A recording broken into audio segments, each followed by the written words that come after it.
এই মুহূর্তের সব থেকে ব্রেকিং নিউজ হলো ভারত সরকার বাংলাদেশের ট্রান্সশিপমেন্ট টোটালি বন্ধ করে দিল। করবেই না কেন বলো? কারণ ভালো থাকলে ভালো তো লাগছে না ইউনূস সরকারের। তার জন্যই ভারতের মতো দেশ এতদিন সহ্য করার পর লাস্ট পর্যন্ত এটাই সিদ্ধান্ত নিল বাংলাদেশের ট্রান্সশিপমেন্ট টোটালি বন্ধ করতে হবে। বাংলাদেশের অবস্থা খারাপ, এবং এই খারাপ দীর্ঘদিন ধরে হতে হতে যদিও ভারতের কৃপায় কিছুটা হলেও তাদের সুরাহা ঘটছিল, সেটাও ইউনূস সরকারের ভালো লাগলো না। ইউনূস সরকার বাংলাদেশের জনগণের কথা চিন্তাই করছেন না। তাহলে ভারত কি করবে বলো? তাই এরপরে বাংলাদেশের অবস্থা আরো খারাপ থেকে খারাপতর হতে শুরু করছে। চলো আজকের এই ভিডিওতে আমরা জেনে নিই কেন ভারত সরকার বাধ্য হলো বাংলাদেশের সঙ্গে এই ট্রান্সশিপমেন্ট পুরোটাই বন্ধ করে দিতে। চলো, এই যে ছবিটা দেখছো, ছবিটায় বা এই ম্যাপে সমস্যাটা হচ্ছে এই মোংলা পোর্ট নিয়ে। আগে ভারত মোংলা পোর্টকে ইউজ করত, তার বিনিময়ে বাংলাদেশ অনেক ফ্যাসিলিটি ভারতের থেকে কিন্তু পেত, যেমন কলকাতা বন্দর ব্যবহার করা, হুগলি বন্দর ব্যবহার করা, মুম্বাই বন্দর ব্যবহার করা। শুধু তাই নয়, আকাশপথেও মিলত বাংলাদেশের কর ছাড়, অর্থাৎ চেন্নাই, দিল্লি এয়ারপোর্ট, এইগুলো বাংলাদেশ সরকার কিন্তু ব্যবহার করতে পারত। ফলে কি হতো, তাদের যে প্রোডাক্টগুলো ব্যবসা করত তারা, সেই ব্যবসায় ট্রান্সপোর্টেশন যে কস্ট সেটা অনেকটাই কম হতো, শান্তিতে ছিল। কিন্তু এই শান্তিটা ইউনূস সরকারের ভালো লাগলো না, তাই বিপত্তি নেমে এলো বাংলাদেশের কপালে। যখনই বাংলাদেশ গভর্নমেন্ট, ইউনূস সরকার যখন এই মোংলা পোর্ট চায়নাকে ছেড়ে দিল, তখনই ভারত একটা কঠিন থেকে কঠিনতর সিদ্ধান্ত নিল। আর এটাই নেওয়া স্বাভাবিক, কারণ অভাবটা না বুঝতে দিলে সে অভাবের মর্যাদাই দেবে না কোনোদিনও, তাই না? আর বাংলাদেশি বা কি করবে বলো? কারণ চায়নার কাছ থেকে যে 400 বিলিয়ন টাকা যে কর তুলে রেখেছে, সে টাকাটা দিতে পারছে না, তাহলে কি করবে? বাধ্য হয়ে মোংলা পোর্ট দিয়ে দিল। আর ভারত সঙ্গে সঙ্গে বাংলাদেশের সঙ্গে ট্রান্সশিপমেন্ট ক্লোজ করে দিল। যদি আমরা বাংলাদেশের জিডিপি দেখি, তাহলে এই মুহূর্তে বাংলাদেশের জিডিপি ক্রমাগত নামতে শুরু করেছে। আর বাংলাদেশের জিডিপি বিদেশি মুদ্রা থেকে মোটামুটি 84% তার কিন্তু আয় হতোই। কারণ বাংলাদেশ যে কোনো দিক থেকেই উন্নতি নয় এটা নয়, তার জাহাজ কারখানা বলো, ইস্পাত বলো, অটোমোবাইল বলো, ইলেকট্রনিক্স বলো, আর বস্ত্রের মধ্যে তো কোনো কথাই নেই। ওয়ার্ল্ডের সেকেন্ড পজিশন হোল্ড করে হচ্ছে বাংলাদেশ। জুট, রেশম বস্ত্র, এগুলো বাংলাদেশের সব থেকে উন্নতি হবার জায়গা ছিল। তাই ভারত চেষ্টা করেছিল যে বাংলাদেশের সঙ্গে একটু ভালো যোগসূত্র বা সম্পর্ককে বজায় রাখতে। তাই বাংলাদেশ যাতে নির্দ্বিধায় ব্যবসা করতে পারে বিভিন্ন দেশের সঙ্গে, তার জন্য ভারতবর্ষ তার বেশ কিছু বন্দর বা এয়ারপোর্ট তাদের জন্য উন্মুক্ত করে রেখেছিল।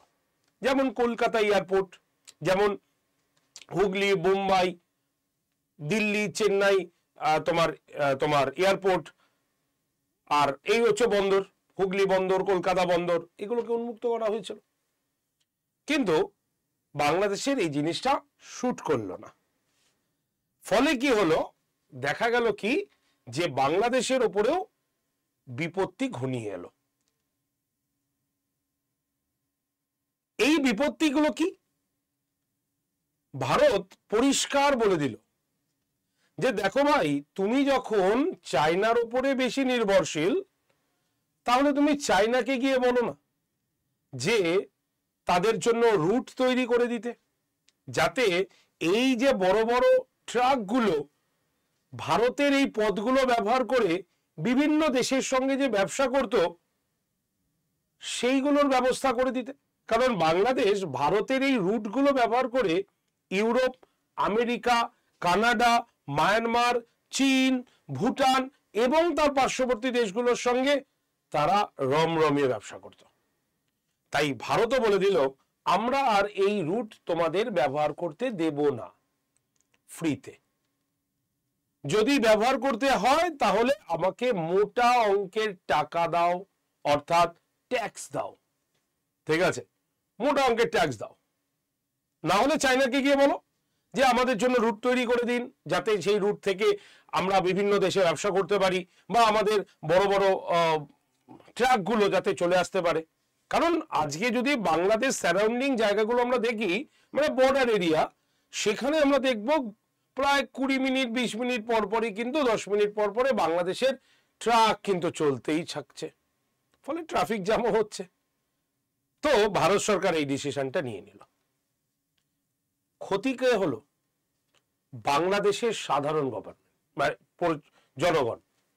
কারণ যদি আমরা বাংলাদেশের বস্ত্র শিল্পকে দেখি, তাহলে বাংলাদেশের বস্ত্র শিল্প কিন্তু বা বস্ত্রেও ওয়ার্ল্ডের সেকেন্ড পজিশনে রয়েছে একদম। সেখানে ভারত কিন্তু রয়েছে একদম 4 নম্বরে, অর্থাৎ বাংলাদেশ, ভিয়েতনাম, দেন হচ্ছে ইন্ডিয়া, আর সবার উপরে আছে চায়না। তো বাংলাদেশ একবার চায়নার কাছে যাচ্ছে, একবার ভারতের কাছে আসছে, একবার ইউএস এর কাছে যাচ্ছে, একবার পাকিস্তানের কাছে যাচ্ছে। অর্থাৎ এই ইউনিস সরকারের মাথায় যে কি চলছে বলাই মুশকিল। তো বাংলাদেশে যে কথাটা আমি বলছিলাম, যদি আমরা বাংলাদেশের বস্ত্র শিল্পের সমীক্ষা করি, তাহলে 1983 থেকে 84 সালে বাংলাদেশের বস্ত্র শিল্পের উৎপাদন ছিল মাত্র 4%। কিন্তু ভারত বাংলাদেশকে সহায়তা করায়, বাণিজ্য করতে সহায়তা করায়, পরবর্তীকালে দেখা যায় সেটি কিন্তু 60% ইনক্রিজ করেছে, বেড়েছিল। কিন্তু লাভ কি হলো ইউনিস সরকারের দ্বারা? এই যে বস্ত্র কারখানাগুলো যে রয়েছে, সেখানে ম্যাক্সিমামই হলো মহিলারা কাজ করে। কারখানাগুলো ধীরে ধীরে বন্ধ হয়ে যাচ্ছে। আর শুধু যদি আমি চট্টগ্রামের কথা বলি, চট্টগ্রামে 52টি কারখানা বন্ধ হয়ে গেছে। শুধু চট্টগ্রামে ভাবো, 52টি কারখানা বন্ধ হয়ে গেছে। বাদবাকি তো আরো জায়গা রয়েছে, সেটা আমি আর বললাম না। আশা করি তোমরা বুঝে গেছো। আর এতে বাংলাদেশ বা ইউনুস সরকার মাথা নত কিন্তু করেননি যে ভারত তাদের ট্রান্সশিপমেন্ট বন্ধ করে দিচ্ছে, এর জন্য আমি একটু সহানুভূতি দেখাই। না না, এইগুলো ইউনিস সরকার করে না।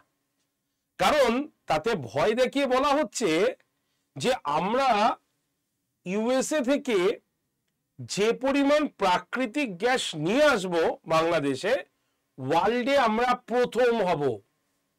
হায় ভগবান, আর কিছু বলার নেই। এই যে প্রাকৃতিক গ্যাসের কথা বলেই ফেললাম যখন, তো একটু বলে দিই। এই যে প্রাকৃতিক গ্যাস, ন্যাচারাল গ্যাস নিয়ে ইউএসএ কি করেছিল, ট্রাম্প সরকার কি বলেছিল, প্রত্যেকটা দেশের উপরে একটা নির্দিষ্ট পরিমাণ ট্যাক্স চাপিয়েছিল, সেটা উপরনামাও করছিল। তবে অবশেষে সেটা কিন্তু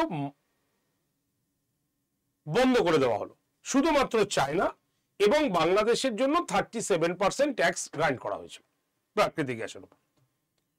কিন্তু যখনই ট্রাম্প সরকার বলল যে চলো বাংলাদেশকে 90 দিনের জন্য কোন রকম ট্যাক্স দিতে হবে না, তখনই বাংলাদেশ একদম বা ইউনিস সরকার এখন তেড়ে উঠল এবং বলল চলো আমরা এত পরিমাণ গ্যাস নিয়ে আসবো, প্রাকৃতিক গ্যাস বাংলাদেশে, যাতে ওয়ার্ল্ডে কোনো দেশ এত গ্যাস আমদানি করেনি, আমরা হবে সেরা। তুমি কি বলবে যারা এই ভিডিওটি বাংলাদেশ থেকে দেখছো বা বিভিন্ন জায়গা থেকে দেখছো? একটা কমেন্ট শুধুমাত্র করতে হবে। ভারত সরকার এই যে সিদ্ধান্ত নিল সেটা কি ঠিক নিল, নাকি ইউনিশ সরকার যে পরিকল্পনা করেছে সেটি ঠিক করেছে?